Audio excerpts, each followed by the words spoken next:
Hello and good morning. You're watching the Blytheweigh Business News and I'm Charlie Gibson. Now, what do you do if you have the world's fourth largest greenfields nickel sulfide project and the largest nickel sulfide project in the Far East? Well, the eagle-eyed amongst you will know immediately that I'm talking about Amur Minerals. And joining us now is the company's chief executive, Robin Young. Robin, very good morning to you. Thank you very much indeed for joining us. You're welcome. Thank you, Charles.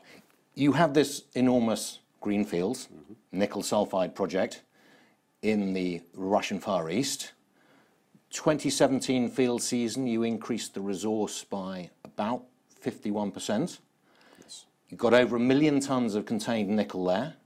You've done more drilling in 2018. Where are you from a strategic perspective at the moment? We are presently putting together a strategic plan. And that strategic plan is being integrated with our PFS, which I'll describe a bit more in the upcoming minutes. But what we're doing now is we're taking a very hard look at building the PFS to a level that can be used by a wider group of people. We have been talking to financial groups, the international banking types, offtake agreements, potential strategic partners, engineering construction groups, and they all want to see specific information within a PFS, which we have been rolling into that document to this point in time. That's the primary reason we're late with our delivery of this document, which we're looking at being done in Q1 of next year. With the strategic plan in hand, we'll be able to weave everything together. But this year's drill program has had a salient effect on what's in our current PFS that we're compiling. And the important part of that is that we do know today that part of what we drilled out last year, we thought we had 3 deposits, has now become one very large deposit. And hence that's changing our mine plans, our mine designs and everything, but that's off in the future. So what we have right now being the 4th largest, and we've been using the phrase a lot, which is right place, right time, right commodity. So we're right near the 3 largest nickel consuming nations in the world. So we feel we're very well positioned. We have more work to do, and we're ready to focus on that now. Is it a case that wherever you put a drill down, you hit mineralization, or is it not quite that simple? It's an unusual deposit. For every meter of core that we've drilled going into this year, we've been defining about 30,000 pounds of nickel using, say, a $7.50 price. That means we're defining about $250,000 worth of nickel for every meter we drilled. That was entering this year. This year's engineering designed program has been really focused on converting inferred resource to indicated so we can use that in upcoming mine plans. We know that we've expanded a high-grade zone. We know we've discovered new minerals. We've linked the 3 deposits together. And we've also done drilling for the Russian government. And that's an infill drilling that proves that there's no variability between the larger spacing holes that we use to find reserves. Those areas will all slide upward from the indicated category into the measured. So the course of this year's program, being engineering, what has really significantly raised the value of the asset and the contained metal and our confidence in that deposit. Is the deposit now big enough? And the temptation is always to drill, isn't it? Particularly from a geological perspective. You ask a geologist, they'll say, keep drilling forever. You're not a geologist, you're an engineer. Yes. If I recall correctly from your training. In your opinion, is it now big enough? It is large enough today, we know, to support at least a 15-year mine life. And that's 15 years of production. We've picked that 15 years is because that's the end point where we have to renew the mining production license. We know we can fill that up. We had a study, excuse me, we had a study that was done in June of this year that indicated that we could have up to 23 years of production. Now we've added in more materials. So in my mind, we are absolutely done drilling. We may have to go back and drill some geotechnical holes, a few things like this, but it's all on engineering now. And our 1.5 million or 155 million ton resource that contains 1.2 will support an operation that we're talking about today. You actually, I think you did a PFS originally way back in something like 2007. Seven, yes. You've updated it a couple of times, or you've had intermediate sort of operational, conceptual open pit mine plans. You've had an operational blueprint. You're doing another pre-feasibility Yes. at the moment, presumably because the resource is so different now to what it was in 2007. And that was actually the subject of your RNS this morning, wasn't it? That it's the pre-feasibility is now going to be ready first quarter next year? Yes, and it needs to be. I need to clarify that very well, and that all the PFS information that we will be producing and issuing in the Q1 statements is based on drilling through 2017. We still have 5 holes that we don't have final assays for back, and once we have those, then we can begin the process of resource reserves, mine plan, mine design, and then finally leading into a cash flow model. So we've taken the opportunity to call our PFSs a living document, which is a bit unusual. Most companies say, here's my PFS, here's my feasibility study, here's my bankable study, and continue on. But as we're working through this, we intend to slowly, incrementally upgrade this PFS study and continue issuing the results into the market.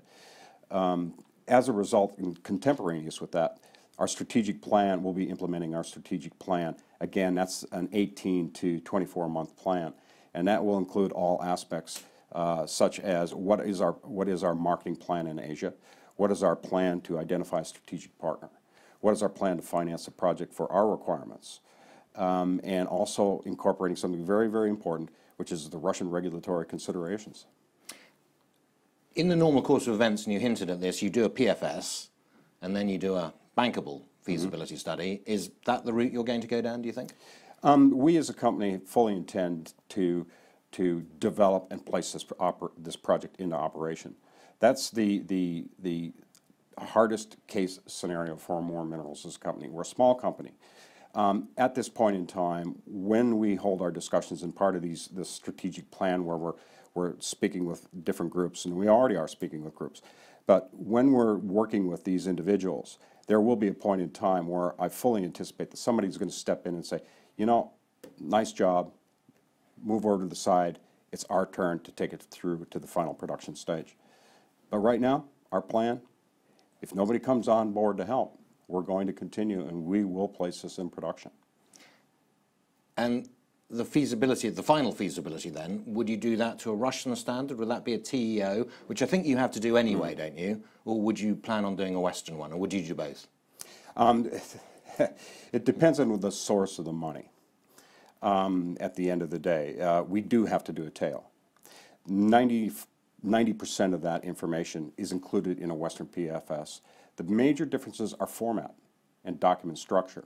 There's very specific tables and everything that a complete format that if you don't need something, you just say, you have to put the table in, and then you say, I don't need this table. It's a different structure. It's far more regularized. Should the monies be all Russian derived, then at that point in time, we would not need a Western bankable study. If we have any financing that would cross the border, so to speak, from say China or somewhere else, then we need to remain Western focused, because these monies will have potential IMF ties, EBRD ties. These are all open options that are available to us.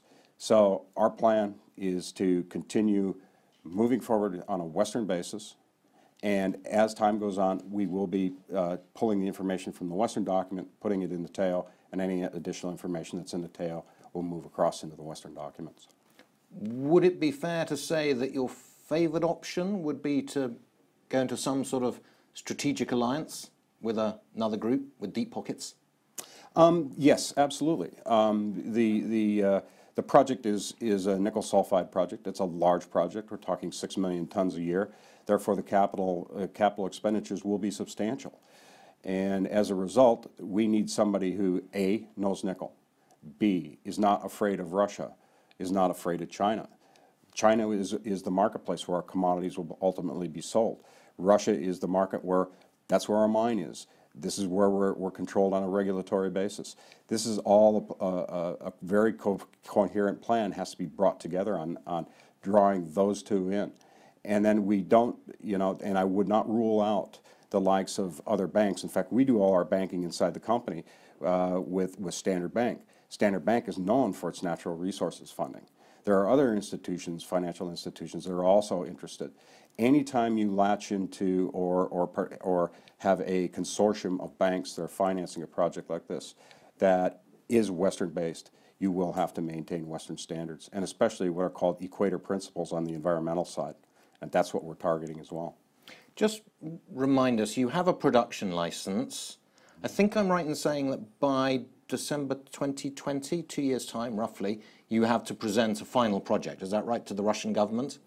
We have until actually 2021 when the final documents have to be presented to the Russian government. However, my staff has been directed that we will do this earlier and faster because time is very much money in all games, and I want this done as soon as possible. So I am looking forward to my next trip to sit down with our Khabarovsk and Moscow-based teams and say, this is our structure, this is our strategy, this is our schedule, no excuses. You have a production license, is that right? That's right. So that's something, that's if you like a tick in the box, that's something that's out of the way. You alluded to it there. What's it like operating in that part of Russia? Because some investors, some viewers will think of Russia and they'll think, oh gosh, sanctions, Far East, lots of snow. Nickel is a strategic metal as well, I think, in Russia. Correct. And that means the Russian government has that little bit more involvement in the project, if you like, from the perspective of oversight. How do you find operating there? It's no different than operating in, say, Australia or in the Western U.S. There are regulatory agencies that control a lot of your activities. Except the surfing and the sunbathing. Yeah, the surfing, yeah, well, maybe we can get some cross-country snow skiing in.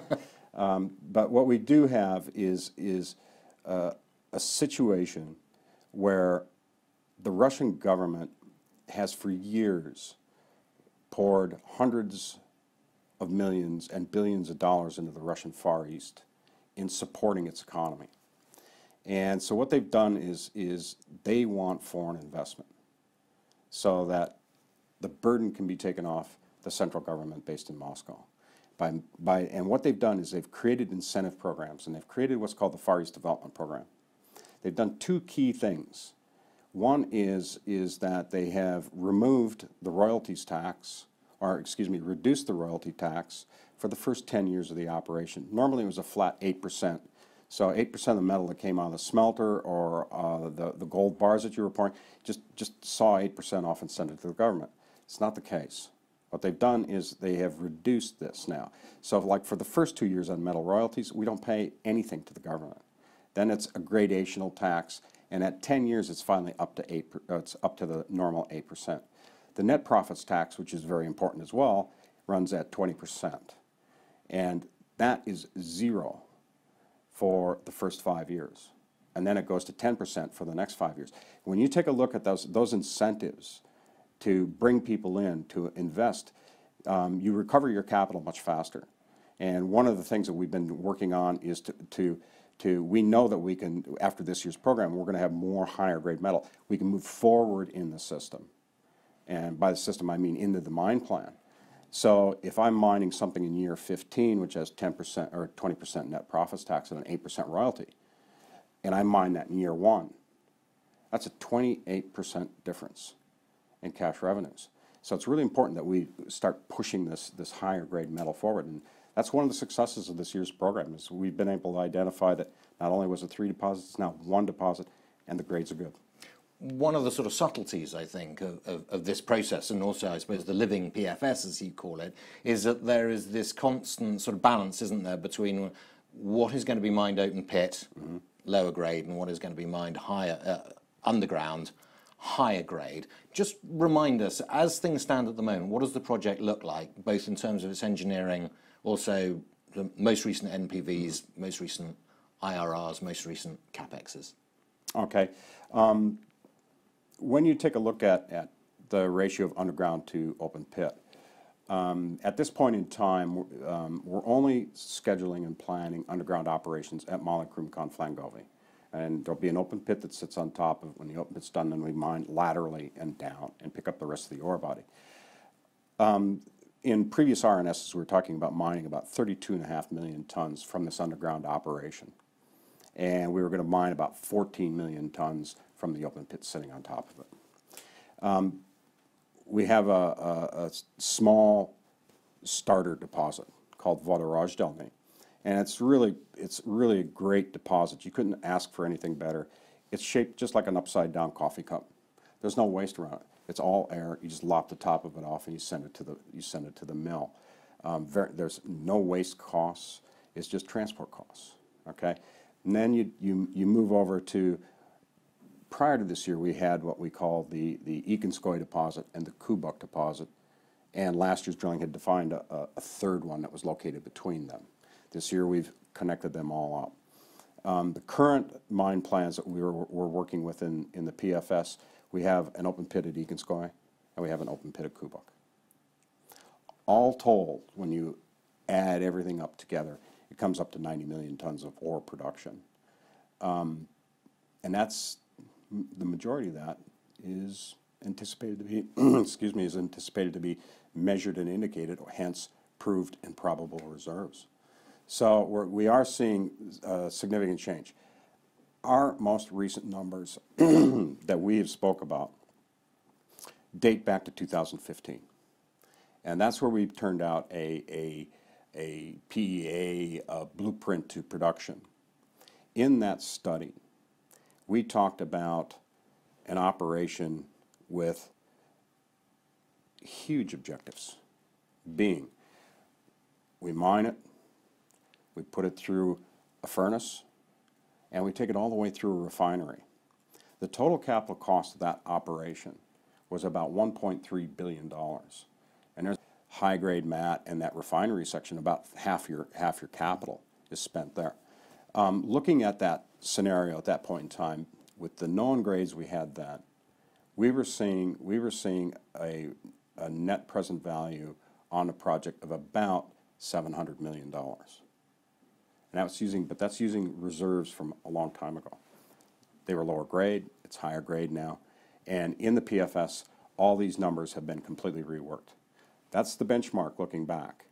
Looking forward, we're looking at one of two scenarios. We're looking at a toll smelt, which is the fastest way to production, and we can move it forward, and we can start paying back our drawn down loan, and then we can add in we anticipate potentially adding in our own furnace after that, which would then boost the revenues further. As for talking about capital cost numbers right now, they're not very dissimilar to what we reported in the PEA.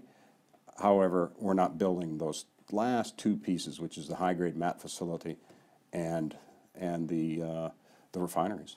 So that saves you a few $100 million. Yes. You're still spending a few $100 million. Absolutely, yes. On the project, all told. Do you think the most likely scenario is that Amur ends up as a junior free carried partner in the project? That certainly is an option to us. When we've been speaking to different groups, everybody has a different interest to play across the table. What we can't forget is the most important thing in all of this is getting this project into production. And it doesn't matter who does it. We need to take it through. Whether we do it with a strategic partner and what that structure would be fine. It could range from small financial investors contributing and us taking it through to construction to a complete and outright sale of the asset, which we would also have approved through the Russian government. The Russian government hasn't stopped any international sales or transactions such as that. Remember, they're wanting foreign investment in that region so that the Russian government doesn't have to provide the majority of it. Just one final question, if I may, for you, Robin, because we're a slightly shorter time. You used to play gridiron football. Yes, I did. And you're now CEO of a junior mining company on AIM, which is rougher. Oh, it depends on what time of the day you ask me. When I'm rolling out of bed in the morning, I'll say it was gridiron, because there's lots of aches and pains that have come along with it, with knees and ribs and shoulders. However, there are times when I wake up in the morning in Russia and I say, oh man, I wish I was out on the gridiron again. Thank you. Very well, not at all, Robin. Thank you very much. We wish you the best of luck. Strategic plan next year, and pre-feasibility finalised in the first quarter. Is that right? First quarter on the definitely on the PFS, and strategic plan. We're working through it now, and I need the board's